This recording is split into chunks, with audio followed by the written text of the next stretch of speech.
Hey y'all, Rayshawn here, and today we are in Washington Hall, and specifically in room 242, which is the rehearsal space for Theatre AUG, which is our student-led production organization here on campus. And today we're going to talk a little bit about the upcoming theater productions that are happening this spring and the professors that kind of help oversee all that. So first up, we have Dr. Melanie and Doug Joyner, who are a part of the digital and visual storytelling program here at Augusta University, which is a relatively new program, and it is a very interesting and unique program that kind of combines theater, film, and performance and all that fun stuff and to a degree for our students.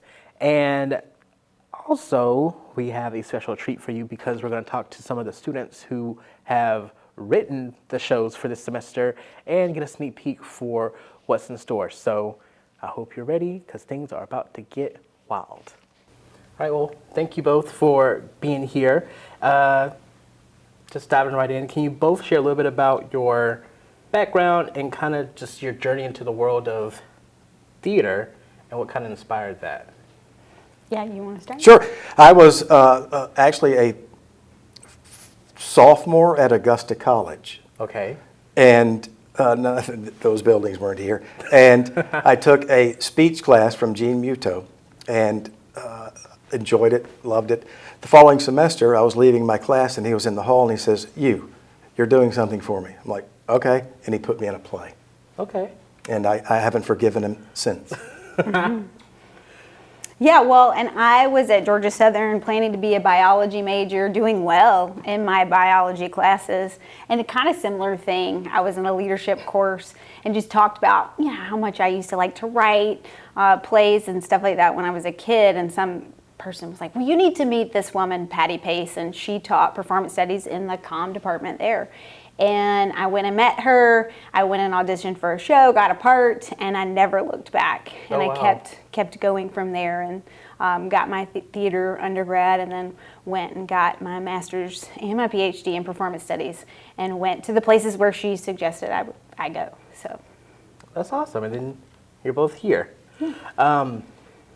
What would you say are some of the most rewarding experiences that you've had so far working here at Augusta University?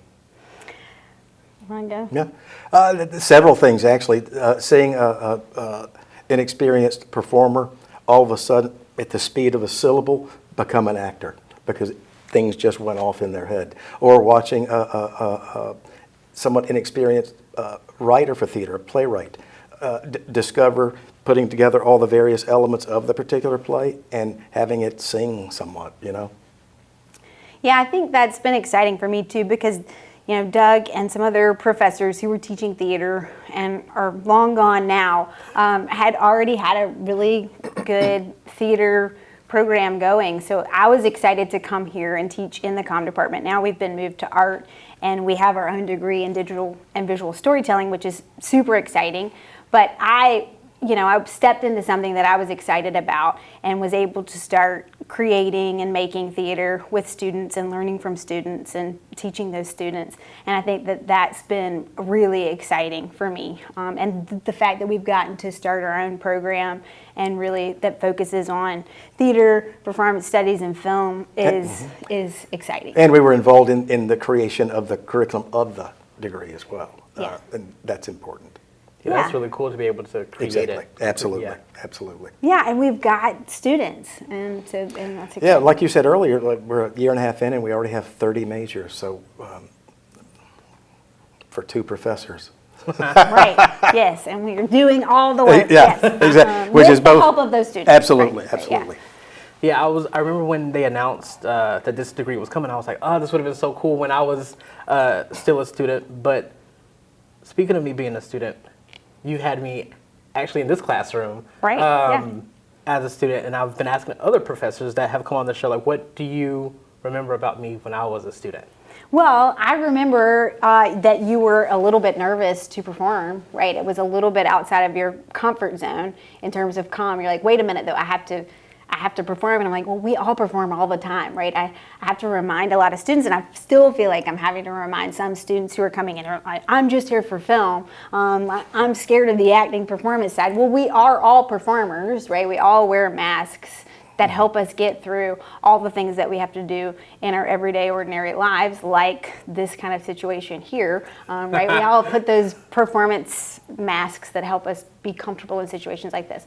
But yeah, I think for me, I remember you doing great, like me telling you that, and you're like, okay, I'll stick with it, and then we moved forward. Was it voice of movement, or was it acting? I think it was acting, because Okay. when I think back, I was terrified of trying to remember the script, because you had us like come up with our own stuff, and I was like, I'm not gonna be able to remember. Yeah, so I think it was the first iterations of the performance composition class that I teach, and that is now a part of our major, that you got to take, where you're writing a narrative or an anecdote or poetry, and then figuring out how to piece it together and perform it. So yeah, I remember you being a good student, Sean. I appreciate that, because we can move on.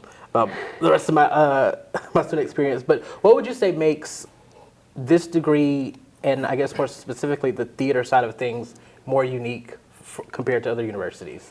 Well, I think the combination of what we do, and we do things very differently, so the students are getting to learn different things from the two of us. Absolutely. Yeah. They'll have a solid foundation in theater history, acting, playwriting, performance studies, and these are skills, acting, stage combat. These skills are actually, they translate well for getting a job, you know, to go into an interview knowing what your goal is, the tactics you use. Being aware of what your body's doing during the interview is very important, because it can give you away at times. Sometimes the body will reveal something you really don't want it to reveal. So. Yeah, so I think we're good at teaching students those communication skills that will help them do anything that they need to do, but then also like the creative skills, the creation skills, the understanding of aesthetics, and like developing their own aesthetic. I think that's one of the big things that I talk about with my students, is like we're learning and we're talking and we're critiquing and we're talking about the work that other people are doing outside of this classroom, but then also the things that we're doing in this classroom, and it's so that they can develop their own aesthetic. And develop the particular diction to express a thought, and then the spectacle, what we see, to also speak of that thought and visualize it. So. Yeah. And in what ways do students who are eager to get involved like have opportunities to kind of gain more of the practical experience after they, I guess more so outside of the classroom? Yeah, I think that's one of our strengths, really, honestly, because, like our chair will walk by here and it's Saturday or something, or like an off day, and it's like, I can't believe I saw there were 20 students in the classroom, like here on a Saturday. What are they doing? They're painting props or, whatnot. I think that we're really good at building that community and getting students to like participate and want to be here with each other. And they want to do the work, and they want to stay after hours. Yeah. It's no small feat to rehearse for a show. Yeah, we don't have to force it. It's not a mandate. It's kind of something that they're willing to do when they buy into the idea. And I think we have to sort of celebrate and toot our own horns here a little bit, right? Okay. That part of it is because we are good at doing that, right? And we are creating spaces where students want to be. And our students are not just digital and visual storytelling students that are participating in these things. They're all kinds of students. Exactly. History students. Cybersecurity. Cybersecurity and physics. Now the physics major became a digital and visual storytelling major, so I don't know that that's a great example, but math, business, and we are open, our auditions are open to all students. Exactly. What does it feel like when you get to see students from all different backgrounds and majors want to get involved with what you all have going on? It kind of speaks to we're doing something maybe right. We're doing something well that people want to be involved. It's easy to attract when you have a good product as opposed to when you're trying to sell something that's not necessarily respectable. And I think we do have something that's very respectable. Yeah, well, and I do think too, like the product is important, but the process is important. And I think the students are having like fun, learning a lot in that process of getting to the product too. And what all goes into putting a theater production together? Because obviously there's rehearsals and auditions, but I guess besides that, for those who aren't as familiar. Well, essentially, when we kind of divide it up, fall, then spring, and then we essentially act as pretty much every facet of it. Director, Costumer, building, builder. set construction and design, light design, all of it. So, I mean, I'm not necessarily complaining because there's a certain freedom and control over it, but it can be exhausting.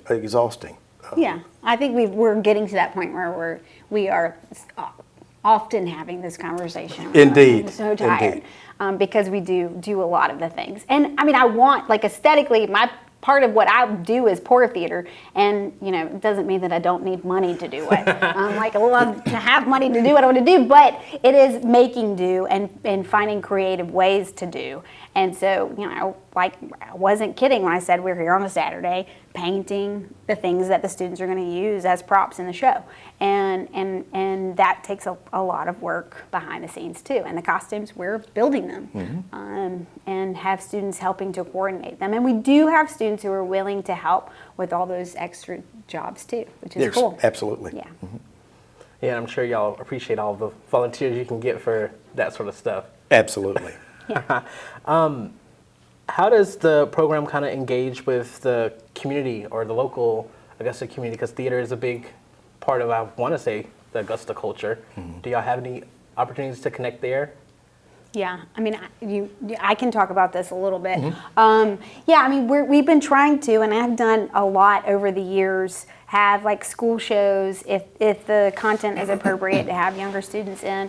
And recently I did Charlotte's Web. I adapted Charlotte's Web for the stage and Alice's Adventures in Wonderland with the intention of trying to make it for an audience that was for children, but also for college students and also for their parents, and that everyone would find something engaging about that. So I think I've worked really, really hard to try to reach out to the community. My students in my shows usually go out to schools and talk to the schools and the children. I mean, it was really cool with Alice's Adventures in Wonderland. We had some students here, and my students wanted to go out and engage with them, and because they were eating lunch out on the portico at the Maxwell. And so all of my students were like, we're going out there, we're going to talk to them. And they spent about 30 minutes in costume after we performed out there talking to them. So I think we are. I think we had like largest numbers we've had last year. Absolutely. And so that's exciting to us as well.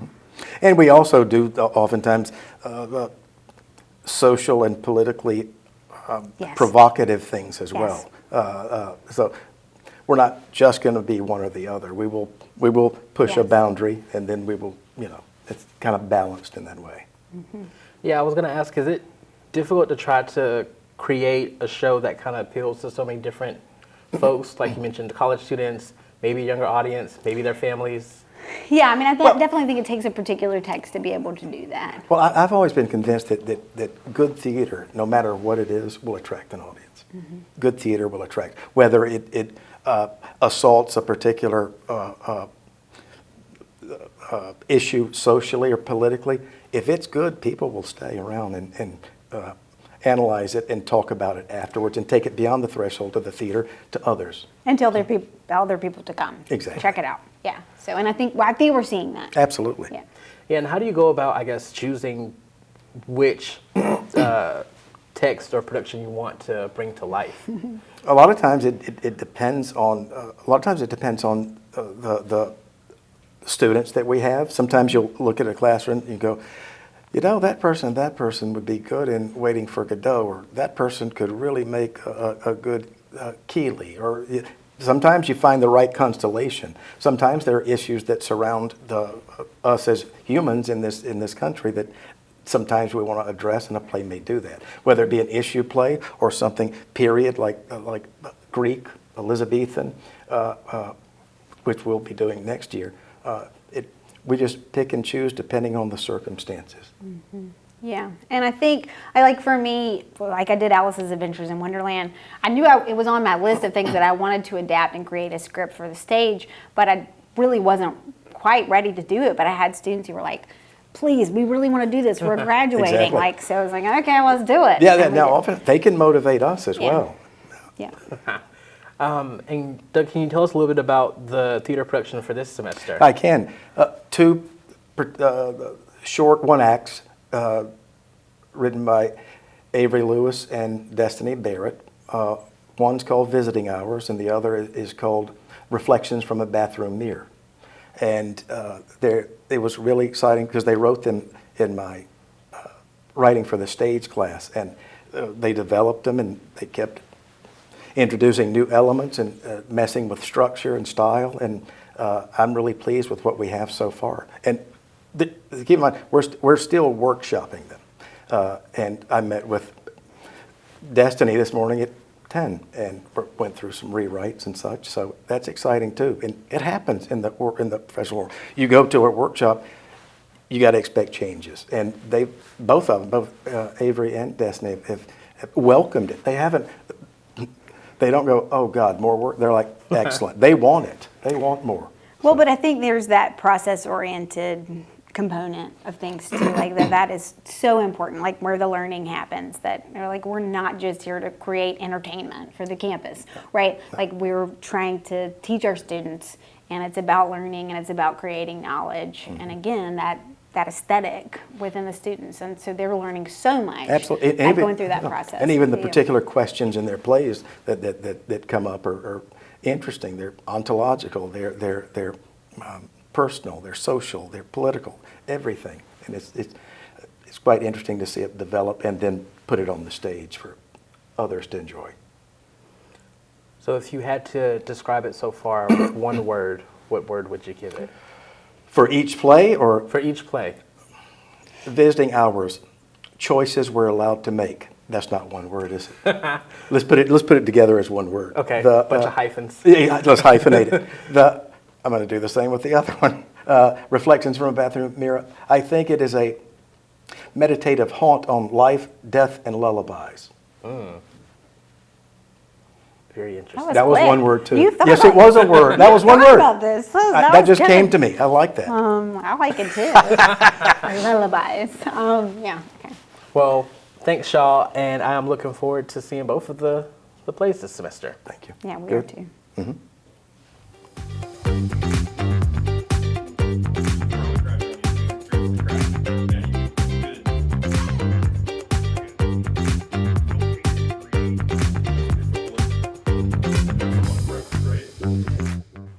Well, thanks for being here, Destiny, Avery.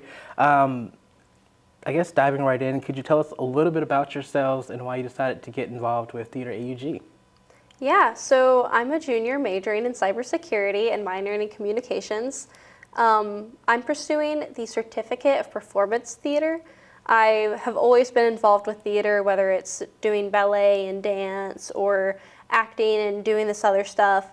But I got to Augusta and I was like, I'm gonna give it a shot here. Aw. And I started doing things and I kind of got the theater bug, and I've been here since, and I'm a junior still doing theater since freshman year. That's awesome. Yeah. I'm a senior, and I'm actually majoring in the digital visual storytelling degree. And theater is just one of those things that I don't ever remember like learning about it and it interesting me. I've just done it. So I honestly don't know how I got involved, but by the time I got here, there wasn't a digital visual storytelling major yet, but they told me, hey, if you major in communication, you can minor in theater. And so I went with that, and then I took as many theater classes as I could and kind of jumped all in with it. And so I'm really glad they have the major available now because it makes me really excited. Yeah, I'm low-key jealous because I remember, like I was telling Doug and Mel earlier, like if this degree was available when I was a student, I definitely would have checked it out, or at least been a little bit more eager to learn more about what it offered. And it seems like it kind of gives you like a full experience with the theater that you've interested in, because you're not necessarily a visual storytelling major, but yeah, y'all are getting the experience. Yeah. But I also think it's really cool that you both are, or you've written plays for the production that's happening this semester. What was that like to be chosen, and what has the writing process been like for you? I'll take it first. The writing process has been a lot of fun, especially seeing the evolution of it. One of my favorite things to do is like go into Google Docs because the history is all Oh, there, yeah. and go back and check out, the first line I wrote or like the first scene I completed, and how it's absolutely just like stricken out, and now we're doing this instead, and this line of dialogue is now moved here, and this actually develops in a way that I didn't plan from the beginning or anything. So it's just been a lot of fun getting to work with our professors and getting their feedback from their experience and expertise, and getting that guidance, and it's just seeing where it takes us instead of planting our feet down and going, this is my idea, I'm leaving it like this. It's more of a journey when you are open to what they have to say. Yeah, I never thought that I would end up actually writing a show. It's really exciting to have, because young me has always wanted to write a book, wanted to write something, but I could never find my foothold on how to do that. I've always been more leaning towards like the poetic side of words and writing a lot of poetry, and I was like, there's no way I could write a show out of this.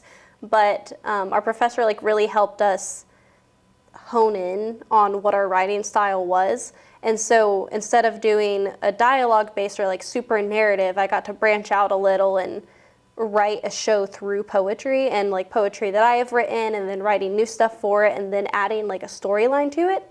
So that's been really fun. I'd say that finding my foothold in my writing style has been my favorite part of the process, but also love constantly going in and being like, okay, how can I make it better? And then all these ideas are zipping around my head, and I get to add that onto a paper, and then people get to act it out and do it, and I get to hear it, and I'm like, whoa, those are my words. So yeah. Yeah, and I was just like, you kind of tossed it up to my next question of like, what is it like to kind of see people rehearse the stuff that you've created? It is wild. Yeah. Like I remember there's this one scene that they spoke it during the read through, and I actively was like, and I just couldn't hold back that reaction because I was so excited by it. But there's also like the little iffy parts of it, because I hear something and go, that was an interesting choice I made in writing that. So then like going back and editing it, and then hearing it better, and then hearing them take onto it, and then also having peers be really excited to do a show that I've written has been really cool, because that's what I was mostly nervous about, that like people would audition for it and be like, what is this? But they're like, we're really excited for it. And then seeing that excitement in rehearsal has just been really cool. And we've even workshopped in rehearsal where some of the lines wanted to be like integrated into one of the other scenes. So I was like, all right, and then you speak, and then you speak, never mind. Do this instead, and then do this. Okay, that's perfect, great. And then like it becomes even better every single moment that we're working on it. Mm-hmm. So tell me a little bit about each of your plays and what kind of inspired them. Oh, you go first. Okay. So the inspiration for the show that I wrote, this is going to sound a little corny at first. Okay. I saw this Facebook post, and it was talking about how like aging is a privilege that not everyone has the chance to experience. And I know in my life I've had, friends pass away, before their time. And that just kind of stuck with me. And so going into the writing for the stage class, that idea was just in the back of my mind, and I just couldn't shake it. And so then I started thinking about and playing around with concepts in my head. And so now I have a show based around a grandmother. She finds out she has a terminal diagnosis, and she decides that she would rather go through with euthanasia than treatment. Her daughter finds out about that and puts her in a senior care facility against her will. And so finding out about this, her granddaughter comes in, and every week she brings something new to cheer up her grandmother and show her, hey, there's still things worth being excited about and worth living for. And so that's explored week by week throughout the show. That sounds really interesting. Well, thank you. I'm glad you like it. My show started off as a poem that I wrote about how I interacted with like grieving and dealing with life. And I've always really liked the concept of like looking at how people deal with situations. So that poem became a monologue, which became a scene, which became the show. And a good synopsis, or I guess like quick ditty about it, is that as the title says, it's a reflection on how people navigate life and also death. And it takes place in a very intimate space. You wouldn't think of the bathroom as a place where everyone tends to converge, but everyone has to go to the bathroom at some point, whether it's to Right. fix their hair, use the restroom, talk to themselves, deal with something. But it's a very intimate place where, because no one else is there, you tend to be yourself. And so the mirror sees a lot more than everybody else sees. So it's where everyone converges, it's a very intimate place, and it's just reflections from a bathroom mirror. All the scenes take place in a bathroom, and it plays with a lot of themes of aging, life, death, and yeah. So just kind of closing up here, for those who are interested in seeing both of these, what would you say, or if you had one word to choose, what the audience experience should be, what would it be? Oh, that's a tough one. Doug failed earlier trying to Yeah, I was use like, one can I word. pull a Doug and hyphenate everything? Because brevity is not my strong suit. But I guess like it's, as it's been described to me as we've workshopped it throughout the rehearsal process, it deals a lot with choice. And so I guess if the audience is interested in coming to see this show, playing with those choices that we have the chance to make, and seeing where they take us. It might be cheesy, but I'm going to say that the one word I want people to get from Reflections from a Bathroom Mirror is reflection. One question that I asked myself a lot throughout the process, and that I'm still asking myself, is how people approach things and how they would reflect upon it. And I want a lot of the characters to ask the audience themselves, how do you deal with life? Is this how you want to do it? Et cetera, et cetera, et cetera. How is your outlook, et cetera. So I'd say reflection's probably the biggest part of it. Well, thank y'all so much. I'm super excited for both of you. Congratulations on kind of moving forward with both of your shows. And for everyone watching, stay tuned because we're going to get a little sneak peek of these shows when we come back. I think my time's almost here. I don't know. They say that people know when it's their time to go. And that dream, it had to have been a warning. I mean, I haven't seen my mother in a dream in decades. I think my time is here. I don't know. I've never died before. You won't get it. You're young. You're cancer free. Oh, just because you have a diagnosis doesn't mean that you're the only one hurting, okay? From the time I was 8, all you talked about was cancer. Cancer, cancer, cancer. I was a kid. All I understood from that was death. That we were all going to die.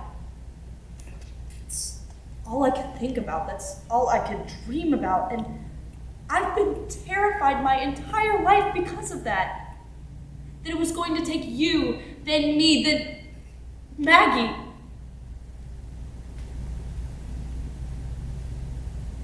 I wasn't ready to lose you. I wasn't ready to accept that it could happen to me too. I'm so sorry, man. I know it's hard. Don't say sorry over and over and over again. I'm so sorry. You're not sorry! I'm tired. Don't offer me counseling. We have counseling available for you. For a brief moment, I was so full of life. I felt your heart disappear.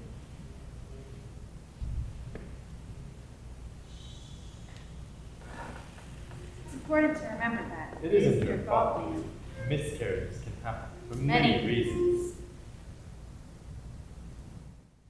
When you get sick, I'll wipe your snotty little nose. I change your shoes. And when you inevitably take them off again, I'll put them back on. Off and on and off and on and off. And be careful, dear. Don't fall. Well, I hope y'all are as excited as I am to see both of these shows happening in March, and I have goosebumps from watching them. I'm so excited for our students because they were able to kind of be a part of the entire process of conceptualizing and writing these shows to just turning them into life and thinking of you all as the audience of what you will enjoy. Shout out to Melanie and Doug for talking a little bit about the program and how the theater program is just continuing to grow here at Augusta University. So I hope you all are able to make some time to support our students and go out and see the shows. And I'll see y'all in the next one.